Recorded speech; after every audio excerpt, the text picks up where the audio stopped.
ৰাস পূৰ্ণিমাৰ দিনা ৰাস আয়োজন ব্যৱস্থা কৰে যাৰ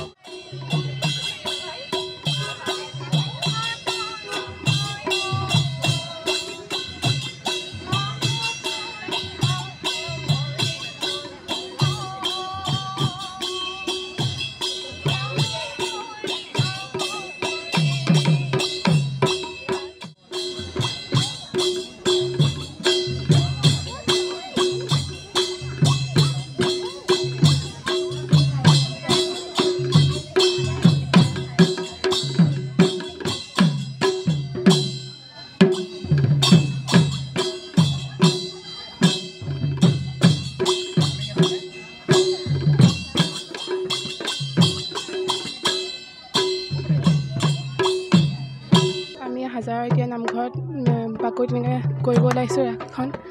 সকলোখিনি ওলাই আহিছে প্ৰথম নাচিছে নেকি নহয় মই এবাৰ নচা আছিলে হয় এনেকুৱা এটা দুৰ্ঘটনা এটা ঘটি গ'ল আমি সকলো দুখিত সেইকাৰণে আমিও বিচাৰোঁ যে তেওঁৰ জাষ্টিছ ফৰ জুবিন গাৰ্গ আমিও বিচাৰোঁ গতিকে সেইটো শোকৰ কাৰণে বহুত এতিয়া ছোৱালীও গোপী হওক ছোৱালী হওক বহুত কম দেখা গৈছে এতিয়া ক'বলৈ গ'লে আমাৰ দুখৰ সুখৰ মাজতে অনুষ্ঠান ভাগ কৰিব বিচাৰিছোঁ কিয়নো আমাৰ হিয়াৰ আমঠু আমাৰ সকলোৰে প্ৰাণৰ শিল্পীগৰাকী জুবিন গাৰ্গৰ মৃত্যুত আমি গভীৰ দুখ প্ৰকাশ কৰিছোঁ আজি এই সুযোগতে আমি শ্ৰদ্ধাঞ্জলি জ্ঞাপন কৰিছোঁ তাৰ লগতে ৰাস উৎসৱ ভাগ আমি নেপাতিলেই নহয় কাৰণ হাটবৰ হাজাৰস্থিত আমি প্ৰতি বছৰে ৰাস উদযাপন কৰি আহিছোঁ সেয়েহে এইবাৰো আমি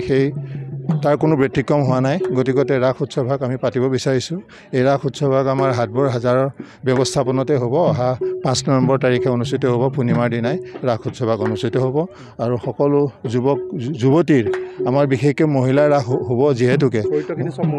চব মহিলাৰে হ'ব সকলোখিনি চৰিত্ৰ মহিলাৰে হ'ব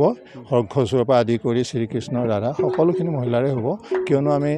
মহিলা ৰাসেই যোৱা বছৰো পাতিছিলোঁ তাৰ আগৰ বছৰো পাতিছিলোঁ 2021 চনত আমি পুৰুষৰ ৰাস পাতিছিলোঁ তাৰ পাছতে আমি 3টা বছৰ